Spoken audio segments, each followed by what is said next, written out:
Praise the Lord. सबको जय मसीह की। ये सुंदर समय के लिए खुदावंद का मैं शुक्रगुजार करता हूँ। मसीह जीवन जीने का निर्देश का तीसरा निर्देश हम आज देखेंगे। इसके लिए हम इब्रानी की पुस्तक की 13 अध्याय का तीसरा आयत पढ़ेंगे। कैदियों की ऐसी स्तुति लो कैदियों की ऐसा स्तुति ले कि मानो उनके साथ मानो उनके साथ तुम भी कैद हो, तुम भी कैद हो। और जिनके साथ बस remember them that are in prison। इस विषय में परमेश्वर की आत्मा हमें विश्वासियों को यही सिखाना चाहता है। Remember those who are in suffering, those who are suffering। कष्ट सहने वाला लोगों का मदद करे, सहायता करे, उनकी स्तुति लेकर कर परमेश्वर की आत्मा हमें समझा रहा है। उस समय में मसीह विश्वास के लिए वचन के कारण बंदी होकर कारागृह में कैदी में रहने वाला विश्वासियों बहुत है। रोमन गवर्नमेंट मसीह विश्वासियों को कैदी बनाकर, बंदी बनाकर जेल में, कारागृह के अंदर डाला जाता था।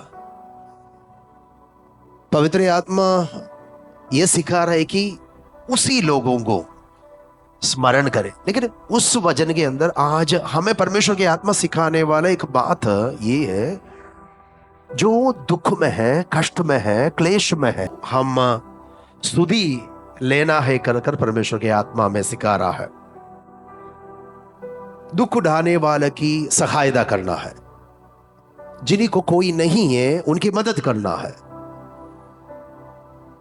जो कष्ट में है उन्हीं का सहायता करना है। एक मदद का दिल एक विश्वासी में होना जरूरी है।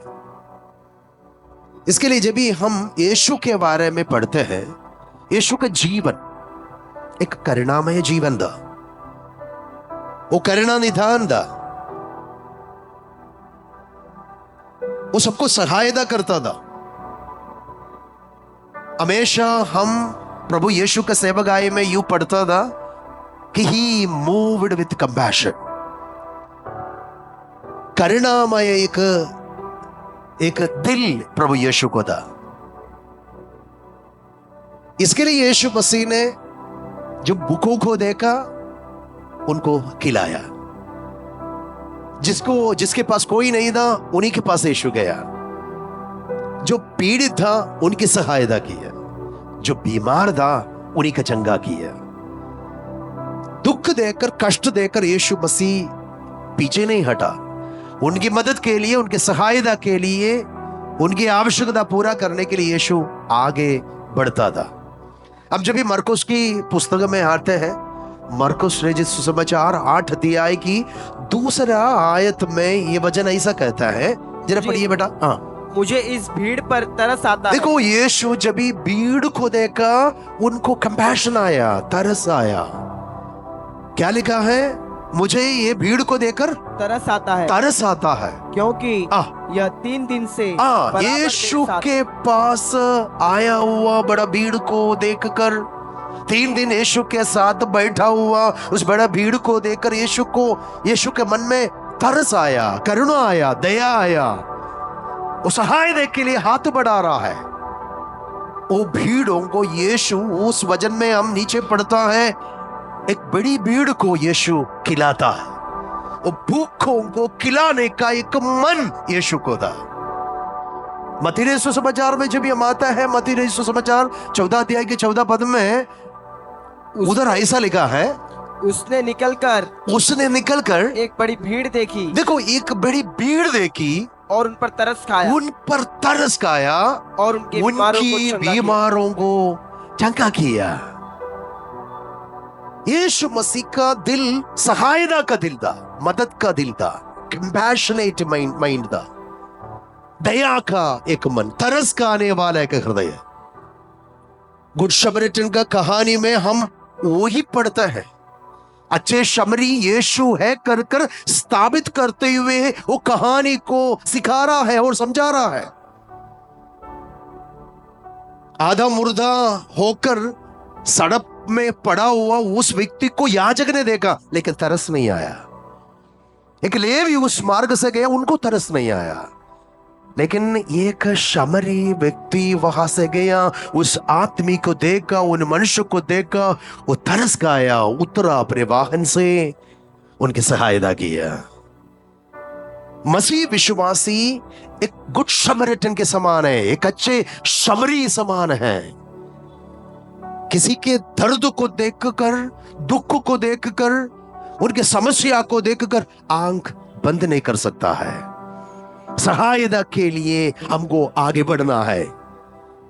रोमन कैथोलिक चर्च का सबसे बड़ा एक गुण है, उनके अंदर एक चैरिटी है, मदद का, सहायता का एक मन है। कितने एनजीओ है, उनके लिए मैं खुदा का धन्यवाद करता है। कितने लोगों के जीवन में प्रिजन मिनिस्ट्री, प्रिजन में रहने वाला, कैदियों के बीच में सेवागाई करने वाला कितने संस्था है, कोड़ियों के बीच में सेवा करने वाला कितना संस्था है, अनाथों के बीच में सेवा करने वाला कितना संस्था है, स्ट्रीट किड्सों के बीच में, जवानों के बीच में, ड्रग्स एडिक्ट होने वाले लोगों के बीच में कितने संस्था सेवा करता है। उन सभी के लिए खुदा का धन्यवाद करता है। मसीह के प्रेम इस कार्य के लिए हमें आगे बढ़ाता है, क्योंकि एक व्यक्ति के अंदर यीशु का स्वभाव आ जाता है। मसीह जीवन जीने का, निर्देश का सबसे बड़ा एक कार्य इधर हमने पढ़ा था, इसके वो व्यक्ति के अंदर दया और करुणा का एक मन है, सिंपैथी का मन है, कंपैशन मन है, एक करुणामय मन है। एक कंपैशन का शब्द से ही तरस खाना, उनको देखकर दया करुणा आना, कि एक व्यक्ति की मनोभाव को, इसको सहानुभूति बोलते हैं। सहानुभूति ऐसा एक व्यक्ति है, दूसरे की मन की दर्द को समझना, sense the others feeling, the pain and suffering. एक व्यक्ति को मदद करना है, वो व्यक्ति के अंदर सहानुभूति का एक स्वभाव होना चाहिए, सिंपैथी और कंपैशन होना चाहिए। तभी तो वो व्यक्ति हाथ बढ़ाना शुरू करता है, मदद शुरू करता है। वो केवल मसीहत नहीं, जिसके अंदर कंपैशन है, उनके अंदर इस सहायता का, सहानुभूति का मन आता है। मसीह जीवन का निर्देश का तीसरा निर्देश है, क्या करो, हमारे अंदर एक सहानुभूति का मन हो जाए। विश्वासियों, आप कष्ट और दुख सहने वाले लोगों को मदद करने के लिए अपने जीवन को समर्पण करें। एक बलिदान है।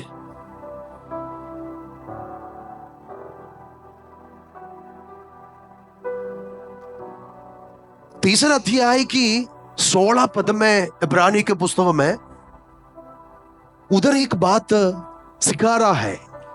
ये जो कार्य क्या है, उसकी संपूर्ण अर्थ क्या है कर कर उधर लिखा है। जरा पढ़िए बेटा, उसका 16 पद है। इब्रानी के पुस्तक 13 अध्याय की 16 पद में क्या लिखा है, जरा पढ़िए।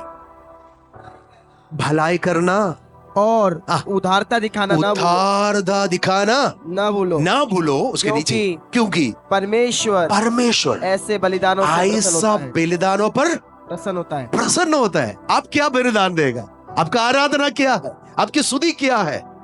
इसे सैक्रिफाइस, इसे वर्शिप। हालेलुया। एक बलिदान है, एक आराधना है। क्या? भलाई करना, सहायता करना, दूसरे की मदद करना, सहानुभूति दिखाना। हालेलुया। दुख में रहने वाला व्यक्ति का दुख अपना दुख है कर समझने का एक दिल मसीह विश्वासी में होना चाहिए। दूसरा एक दर्द मेरा भी दर्द है कर समझने वाला एक मन एक विश्वासी में होना चाहिए। यीशुआ वो ही हमारे जीवन में करना चाहता है और दिखाना चाहता है।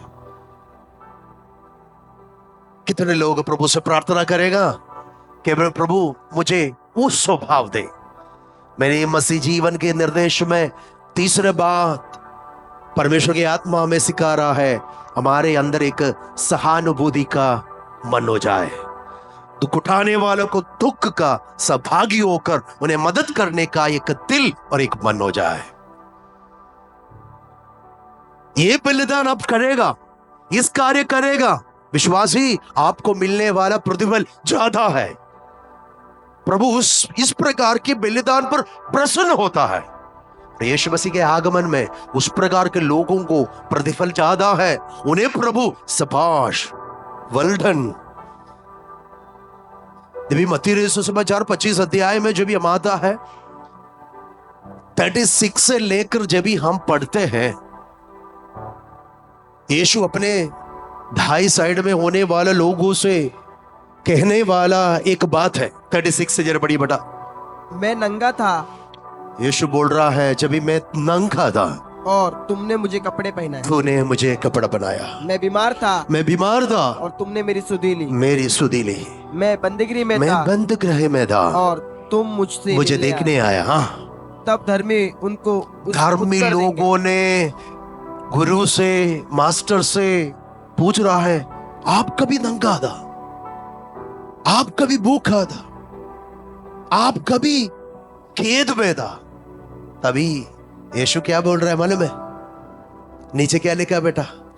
हे प्रभु, हमने कब तुझे भूखा देखा और खिलाया, या प्यासा देखा और पानी पिलाया? हमने कब तुझे परदेशी देखा और अपने घर में ठहराया, या नंगा देखा और कपड़े पहनाए? हमने कब तुझे बीमार या बंदीगृह में देखा और तुझसे मिलने आए? तब राजा ने उनको उत्तर दिया, देख मैं तुमसे सच कहता हूँ कि तुमने जो मेरे इन छोटे में से छोटे लोगों भाइयों में से किसी एक के साथ भी तुमने किया है, वो मेरे लिए किया है। हालेलुया, प्रभु की स्तुति हो। प्रभु यीशु वो चाहता है, ये कभी है अनंत काल के अनुभव में स्वर्ग राज्य में आकर भाई और भाई के विषयों को अनंत काल के अनुभव में स्वर्ग राज्य में जाने वाला धर्मियों की विषयों को जब भी बोलने के समय में इस विषय को भविष्यकाल की बातों को लिखा है। धर्मियों ने दिल से किया था ये सारे बात। छोटे में से छोटा एक व्यक्ति को आप आपकी करुणामय सहानुभूति का स्वभाव दिखाए तो उसमें से आपने स्थापित किया है कि आप यीशु मसीह को वो किया है। उसमें परमेश्वर प्रसन्न होता है। सहानुभूति का एक मन हर विश्वासी में होना चाहिए। एक निर्देश है मसीह जीवन जीने का निर्देश का। तीसरा बात है हम कैदियों का स्तुति लेना है कि हमको यह समझना है हम भी खेद में हैं। कष्ट में रहने वाला के साथ वो कष्ट का सहभागी होना है, समझना है कष्ट का दर्द, वो दुख, वो पीड़ा कितना है। उनकी सुधि ले, उनके लिए प्रार्थना करें, उनकी मदद करें, उनकी सहायता करें। जैसा यीशु भीड़ों को देखकर उनकी मन तरस खाया, उनकी सहायता किया। यीशु मसीह का जीवन और सेवकाई में वो दुख में रहने वाला, तकलीफ में रहने वाला लोगों को देखकर तरस खाकर उनकी मदद के लिए आगे बढ़ा। यही जीवन प्रभु हर विश्वासी से चाहता है।